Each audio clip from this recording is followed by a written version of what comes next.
हेल' फरायसा लोगोफोर, जों दायो बेवहाय सावरायगोन थाखो 9 नि सोंथि 1.3 नम्बरनि सोंनायनि सायावहाय।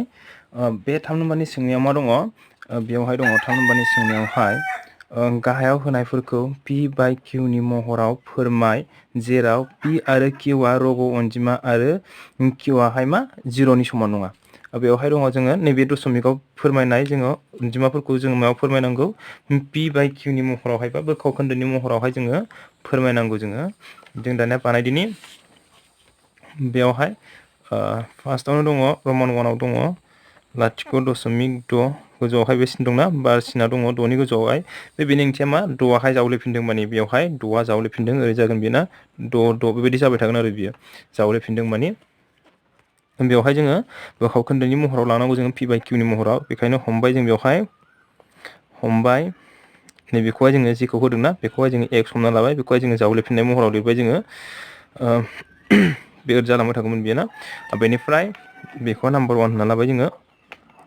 बेनिफ्राय जों बेवहाय मोनबेसे अनजिमाया जावलेफिनदों? जे 2 जावलेफिनदों, मोनसेल' अनजिमाया जावलेफिनदों। बेखायनो जों बेवहाय मा खालामनांगोन?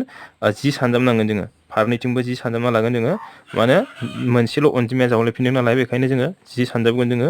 10 सानजाबा मा जागोन बेयो? दशमिकआ मोनसे आगदाथिं बारलांगोन बेयो ओरैजाय ना। 6 बेबायदि जागोन।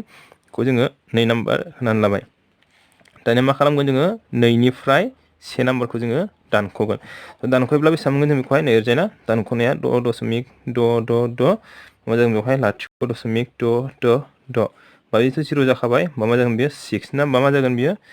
दानिया लिरथारनोसै बेयाव ना, आन्दायगोन नङाबा। इमप्लाइस मा जागोन बेयो? 10x minus x is equal to 6.666 minus 0.666 मोननैल' लाबाबो जायो, आं बेवहाय मोनथाम लाबाय। होमबा जों दानख'योब्ला बेसेबां मोनगोन? 10 निफ्राय 1 थांबा 9x ना, माने 10x निफ्राय x दानख'योब्ला 9x, बिनिफ्राय दानख'योब्ला जोंथ' 6 मोनखाबाय।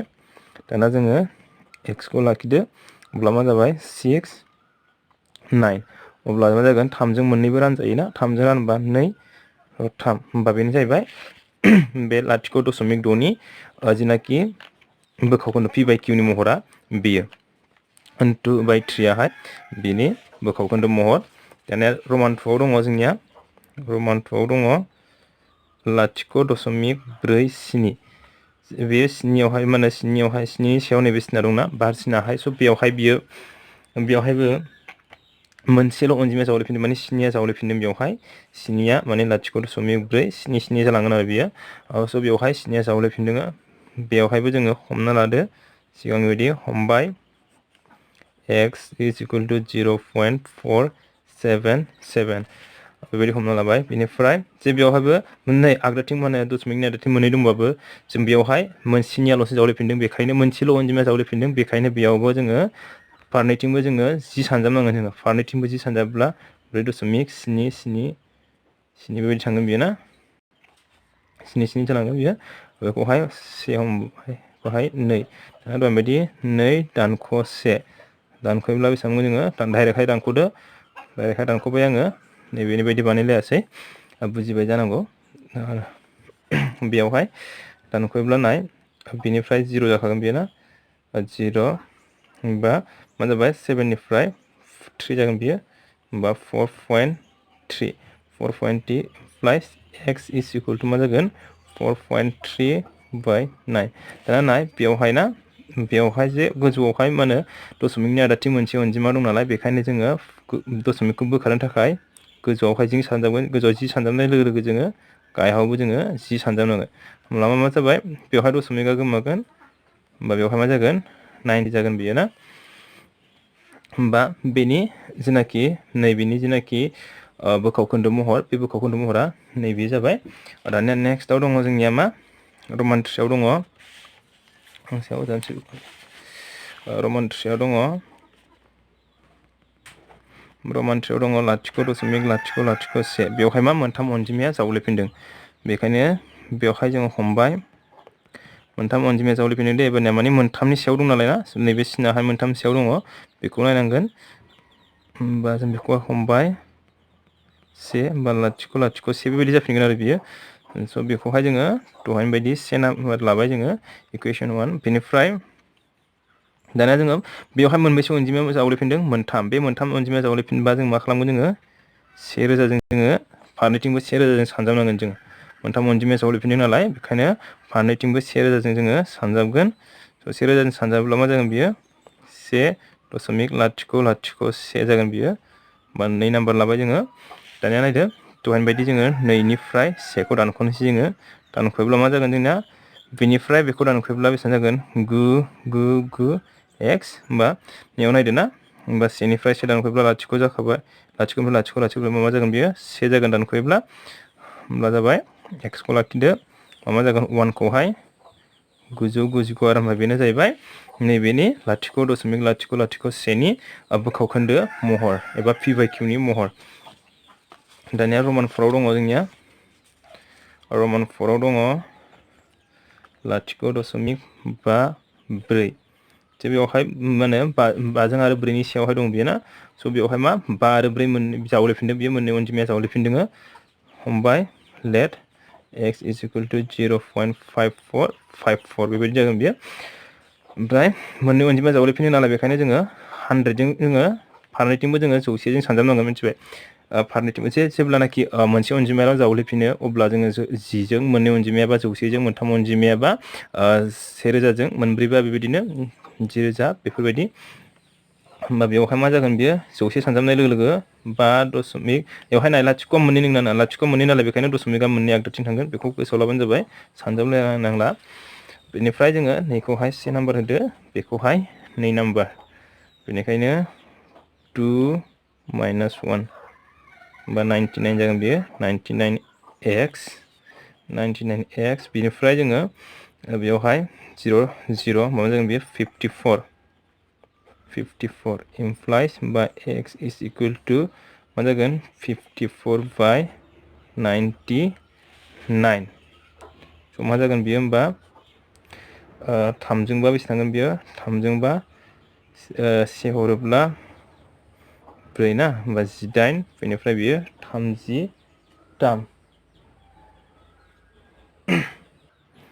सरि नै बियो ना बियो 9 जोंनो थांखायो जोंना सरि 9 जों थाङो 9 जोंबा बेसेबां जागोन बियो 6 थांगोन बियो ओमफ्राय बियोहाय 11 जों थाङोना बियो सरि 9 जोंनो थांखायो 9 जों खनसेनो दानना लादो होमबा बिनि जेनाखि p/q महर बे जाहैबाय 6/11 दाना नेक्स्टआव दङ लेखा गोदानाव एफा बुरजा गैया दे लेखा गोजामाव एफा बुरजा गैया मोनथाम ना मोनब्रैल'सो दङ बेयाव लेखा गोदान माखानि गेजेरावहाय बिराद बुरजा सोदेरनानै दोङो बेवहाय रमान 5 0.59 जे बेवहाय 9आहाय मोनसे अनजिमायाल' जावलेफिनदों बेखायनो जों बेवहाय फारनैथिंबो जोङो मा खालामगोन दायो 10 सानजाबगोन जोङो ना हमबाय जोङो 0.59 जालांगोन बियो बेखौहाय 1 नाम्बार हमबाय बेनिफ्राय जोङो मोनसे अनजिमायाल' जावलेफिनदों नालाय बेखायनो बेवहाय 10 सानजाबगोन जों फारनैथिंबो 10 सानजाबनाय लोगो लोगो बेवहाय बेबायदि जाहैगोन बियो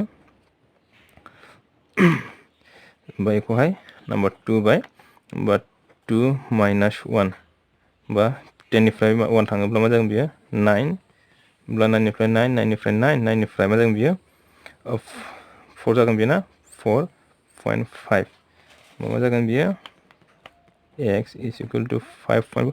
बेवहायनो जों बानायनानै लाखानो हायो अब्लाबो बेयाव बानायखालायला 5.4 9 होमबा जों मा खालामगोन बेवहाय गोजौआवबो गाहायावबो ना 10 सानजाबगोन 10 सानजाबनाय लोगो लोगो बेवहाय 54 जागोन बियो बेसे जागोन 90 जागोन स' होमबा मा जागोन बेवहाय 90 बा दानोब्ला बेसे जागोन बियो दहायनो जों मोनखादोंमोन बेवहाय ना 9 जोंहाय बियो 6 जायो बेवहाय अब्लाबो जागोन 10 होमबा दानबावोब्ला बेसे जागोन 2 दानोब्ला 3 बियो बेसे जागोन 5 होमबा 3/5 बिनि जेनाखि p/q महरा बे जागोन बेनिफ्राय 6 नाम्बाराव दङ रमान 6 आव दङ 0.345 जे बेवहाय मा जादों 40 जावलेफिनदों माने 40 माने 4 माने 4 आरो 5 जावलेफिनदों हमबाय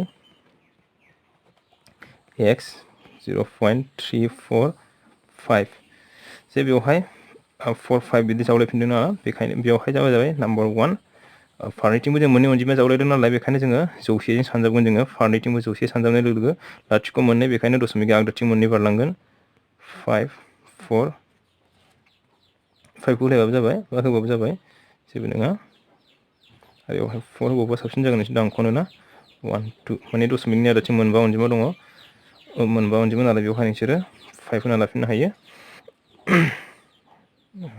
4 5 4 5 4 5 दानिया जोङो 2 दानख'से ओमफ्राय बेसेबां जागोन 99 x बा 5 निफ्राय 0 4 निफ्राय 0 5 निफ्राय 0 4 निफ्राय 4 0 बा 5 जों गहाय बेसेबां जागोन बियो 2.34 ना होमबा मा जाबाय बेवहाय implies x is equal to 34.299 स' बेवहाय जोङो मोनसेनि दशमिकनि आगदाथिं मोनसे अनजिमा दं बेखौहाय आगदाथिं बेयाव लांनोब्ला जोङो जि सानजाबनांगोन फारनैथिंबो होमबा जों फारनैथिंबो जि सानजाबबा बेवहाय दशमिकआबो गैया जागोन बेनिफ्राय बेवहाय लाथिख' मोनसे बारायफैगोन बियो ना स' होमबा मा जागोन बेनि बिखाव खोन्दो महरा 3 4 2 बेनिफ्राय 990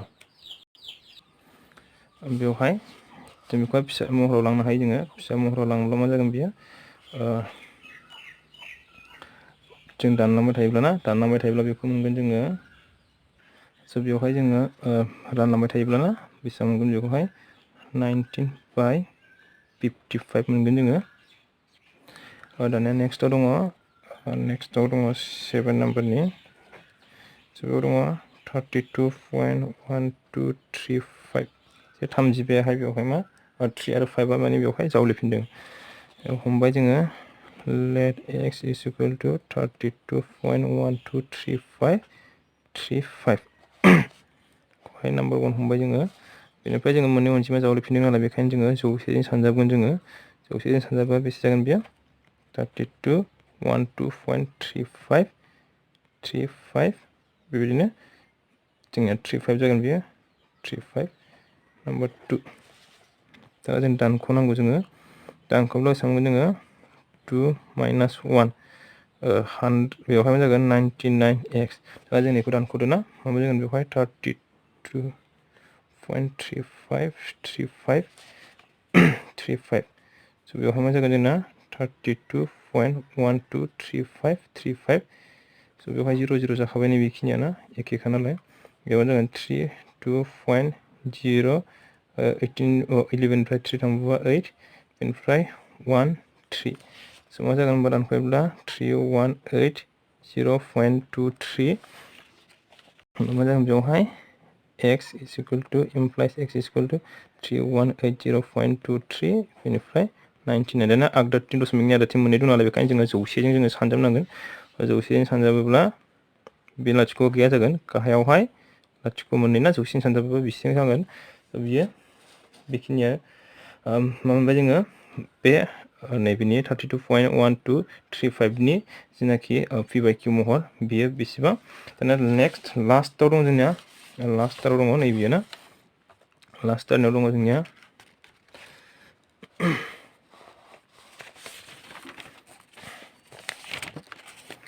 लास्टनि कुइसना जाहैबाय जोंना 8 नाम्बारनि 8 नाम्बाराव दङ लाथिख' दशमिक 37 7आहाय 0.37 बेवहाय 7आ जावलिफिनदों बेयो ना 7आ जावलिफिनदों let x is equal to 0.37 7आ जालांबाय थागोन आरो माने 1 हमबाय बेनिफ्राय जोङो मोनसेल' अनजिमाया जावलिफिनदों नालाय बेखायनो जोङो बेवहाय 10 जों सानजाबगोन जोङो होमबा 10 जों सानजाबनाय लोगो 3 7 7 थांगोन बियो होमबा 2 होमबा मा जाबाय 2 minus 1 होमबा 9x 7 निफ्राय 7 0 7 निफ्राय 7 0 7 निफ्राय 4 थांगोन बियो होमबा 3.4 ओमफ्राय x is equal to 3.4 बेवहाय ना